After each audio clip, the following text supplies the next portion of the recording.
Hey, what's up, everybody? Welcome back to Coach Johnson's YouTube channel, where we talk about the power raid, the air raid, and anything that has to do with the offensive side of the football. And we also talk about the coaching profession in general. Today, very excited. Going to do something a little bit different. Not going to use any of the game film and talk about anything from this past season. Going to really talk about something I want to implement and to build upon, and that's talking about mesh and a couple of the variations that I've really done a deep dive into, and I've been studying a lot that I really am excited to try and implement into our offensive system. As you know, Air Raid loves the mesh, and there's a couple of tags and variations that we already use. These are a couple of the other ones that have really come upon us in the coaching world, especially lately, and everybody's running it, and it's a great way to have a different variety when it comes to running the mesh. And that's my favorite concept, so I've been really deep diving and studying. So I'm excited to draw these up. I'm going to preface with I don't have any of the film. We have not ran these, but we're excited to implement it. And I'm starting to work with Just Play Solutions to draw all of our plays up and have my own personal playbook. So I'm excited about that. So let's deep dive into mesh. So here we are in our Just Play Solutions playbook. What we're talking about the first one is going to be called mesh switch. So what that switch designates is that we're actually going to designate our H and our Y are going to switch their responsibilities. Normally H is going to be the mesh setter at 6 yards or on the linebacker's toes. But now we're actually going to have our X or outside receiver do it. So he's going to have to cut his split in. We like to, 5 to 7 yards away from tackle. One of the reasons why I really like this variation is that now you can possibly get that outside leverage with that slot running the out, because at that corner, like some of the times that we see at our level, that corner gets a little nosy and is running with that outside receiver a little bit. And so what I'm really excited about seeing what that can do, because I've seen a couple of teams do this, is if he's getting nosy, then that H can kind of break off a little bit higher than just a normal rhythm out, and the quarterback can throw him flat. And there will be nobody there occupying that area if the corner is not staying disciplined.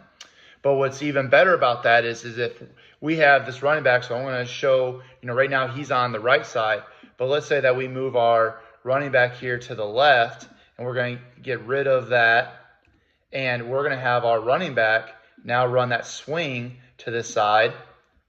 Now all of a sudden that puts that corner in a little bit of conflict. So if he gets nosy at all, and because we run rail so much, or our wheel route from our running back, if he gets nosy, goes in a little bit with the X when he's going into his mesh, but then tries to bounce out back to that running back because he sees that running back crossing in front of his face, if that safety's not paying attention, now all of a sudden we have our H route right here running that out. There will be nobody there for the quarterback to make a nice, easy throw.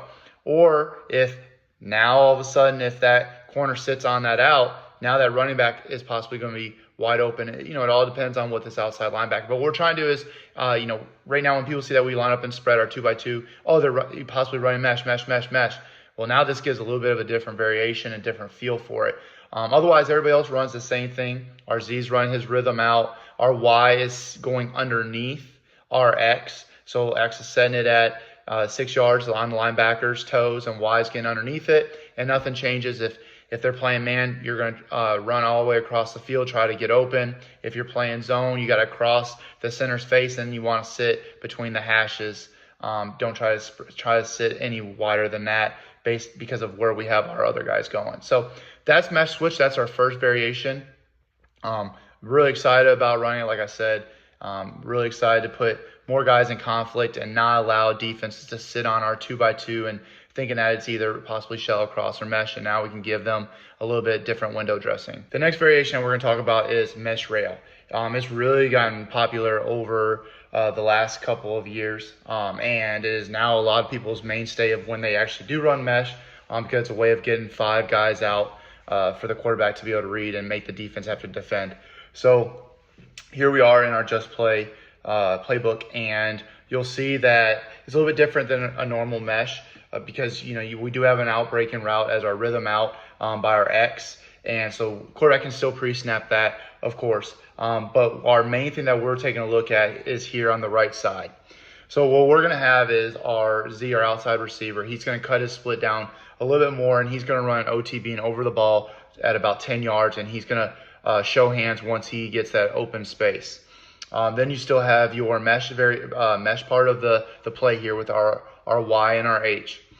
Since H is going to be becoming part of the read for the quarterback as on the side with the rail, he's going to be the guy with the mesh going under. So we're going to use our Y as kind of the decoy, kind of the rub, and let our H get underneath it. So you have that mesh part of it, and then our running back is going to be running a rail, which just is pretty much our wheel that he's trying to get out to the numbers, expand the defense horizontally and then expanding them vertically. So the read here would be if the quarterback takes that pre-snap to the out, we're fine with it if they're playing way off or if they're playing inside leverage and he thinks he can get that. Otherwise, what we're going to do is we're actually going to go rail, so 1, go mesh for our 2, and our 3 would be the OTB. So this is a really exciting play. I've been studying a lot of it. Coach Sark down in Texas right here, this is one of their big variations that they run a mesh. The big one that you're trying to do is if those linebackers are so worried about the guys meshing, all right, then that guy that is running the OTB, the Z in this case, can sit right behind them as they're collisioning or as they're trying to wall off, work through those mesh. Now that Z's sitting there, and that means that the safety, depending on what structure you're seeing, okay, that safety is either going to have to take care of this rail route or he's going to take care of the OTB, even though that means that he's coming into the box within about 10 yards. So there's a lot of things that are going on with this that puts a strain on the defense. Horizontal and vertical displacement that we try to do in the air raid. So I've been studying this a lot. Really love the play. It's super simple because once again it just goes the same reach for the quarterback. The rail replaces that rhythm out, so that's his pre-snap 1. He comes back to the mesh for your 2, and then the OTB is a 3. So instead of a flat guy, you'd hit that OTB as a 3 because you're going high to low, and then you kind of hit that OTB over there, and and you can always make the OTB number 2, and then your flat would be your number 3 would be that mesh you're coming across. So either way, depending on how you can get to it, this is definitely mesh rail. Once again, it's a way for us out of our 2x2 set to be able to run a different variation of mesh to try and give the defense something that they have to prepare for. Next variation we're going to be talking about is going to be I like to call it mesh corner.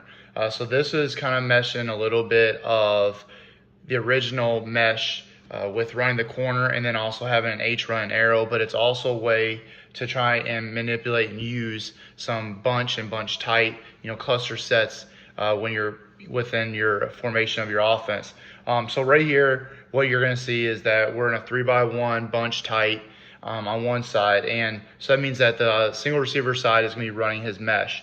And so right here, what we have is our Y is going to be the guy, which for us usually our fast slot is going to be running the mesh along with X. And then what we have is Z is running the 10-yard corner route. So that's going to be your number 1 read for your quarterback. And what we're doing is, because this is compressed and this is tight, is if that corner is playing inside leverage and the safety is staying inside the hash, and we're able to get that leverage, that's a nice easy out. Once again, if they stay deep over here, we could possibly throw this nice and flat if there's nobody in this vacated area. Once again, in the power raid, the air raid, what we talk about is we don't really teach our quarterbacks coverages. We're teaching them grass, open field, throw your guy open, where do you see the open area type of progression and mindset. So what we're doing now is we're trying to bring that defense in. We're trying to put them all here inside this box, and if they're going to give us the outside leverage, we'll take it. And that's kind of what we're doing here with this H run, this really quick arrow. Is there's no chip, there's nothing. He's just getting out to the flats as fast as he can, because if there's a corner here, they're going to take away the arrow with that, which now opens up that corner. So for our quarterback, what we're doing is, if we're going to use this running back, if we see something we can hit it, we can tag them to look at the running back first, but that would be kind of out of our rail variations, what I'm thinking of teaching. So here in this mesh corner, what we're going to do is, okay, is the corner just like an out? Yeah, so that's our number 1 to our mesh number 2 and our arrow number 3.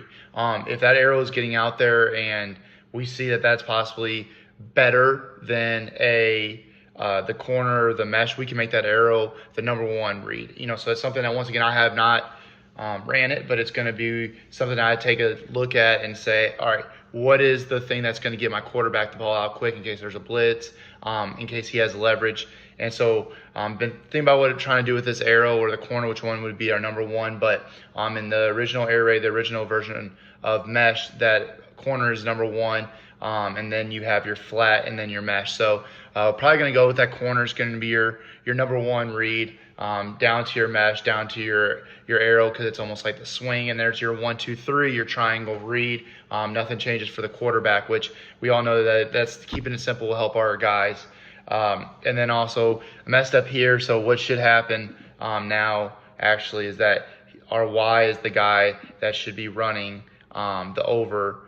Sorry about that, because our X needs to get in line to be part of the mesh. So our Y will actually be the over. So he's going to get to the linebacker's toes or to 6, whichever is the closest.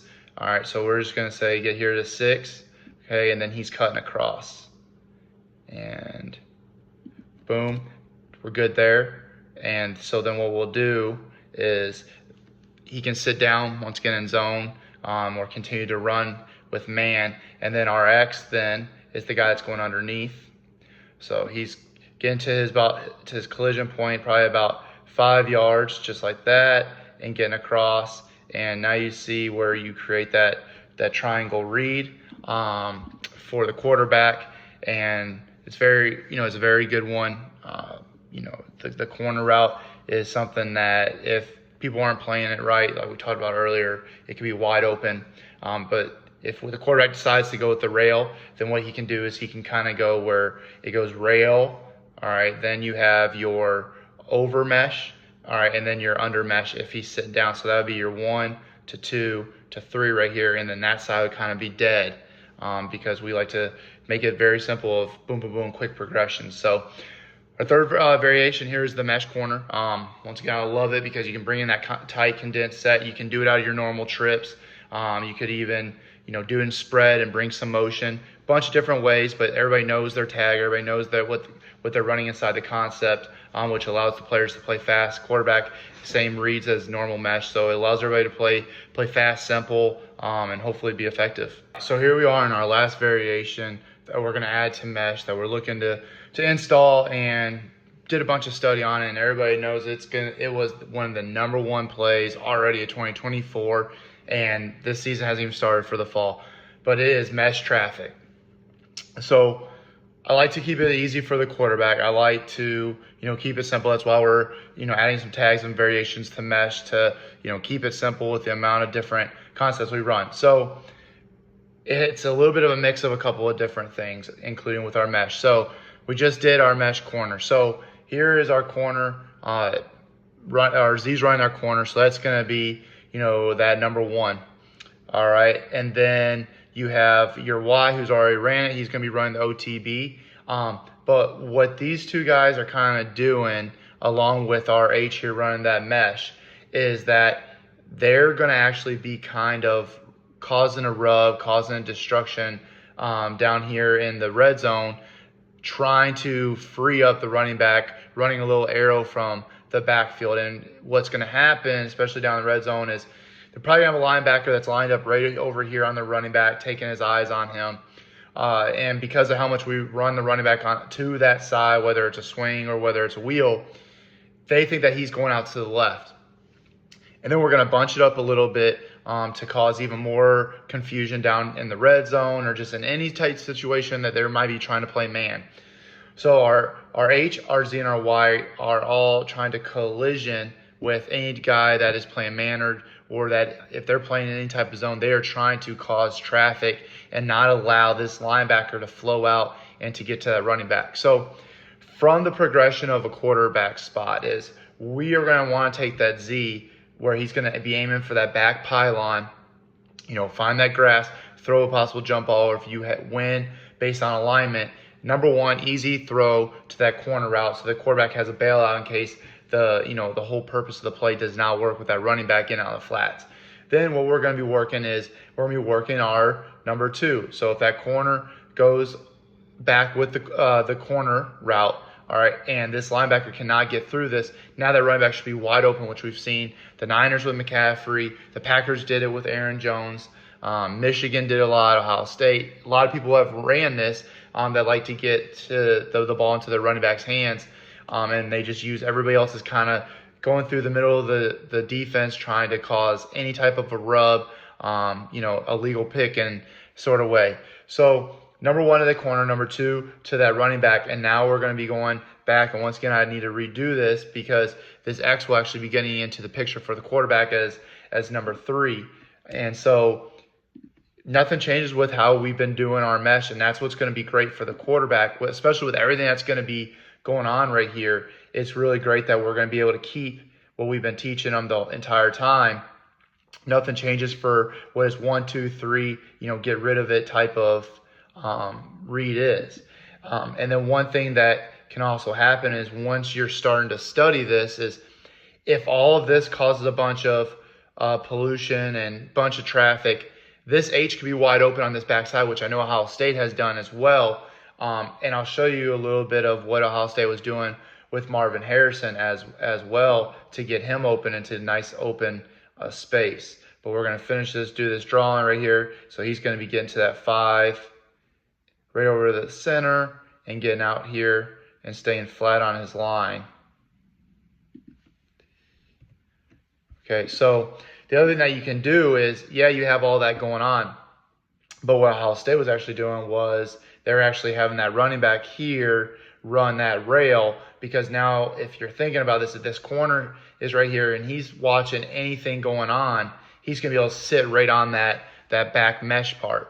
But now what happens is if this running back, just for example, is running that wheel out there and he gets super out there wide, now that corner has to stay on him. Well, now the only person that can get to him is that safety. Well, that safety probably has his eyes peaked here on this OTB, depending on, once again, if they're playing zone, any type of man zone. But that's what Ohio State was doing a lot. And then Harrison was able to come through here, having it wide open with all the rub going on there. But so this is going to be our mesh traffic. Very excited to use this. It's a way to get the running back out in space, using what the defense is doing against them with trying to play man. We have 1, 2, 3 guys here taking care of the defense and all of them trying to run.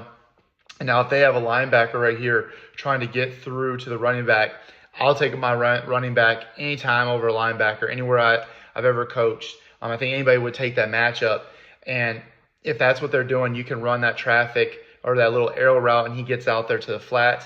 Or you can do exactly what Ohio State did, and now all of a sudden you got a running back on a linebacker, have him run that wheel route, and he gets out there super wide. Running back or the quarterback can get out there as soon as he gets into that swing to wheel route, and now you have a linebacker trying to run and chase. But then if they do a good banjo call and a corner takes that running back on that wheel, now all of a sudden you have this over mesh going to be wide open. So very excited about these different variations. I hope everybody enjoyed these variations. It's something to add on to your mesh and what you're already doing.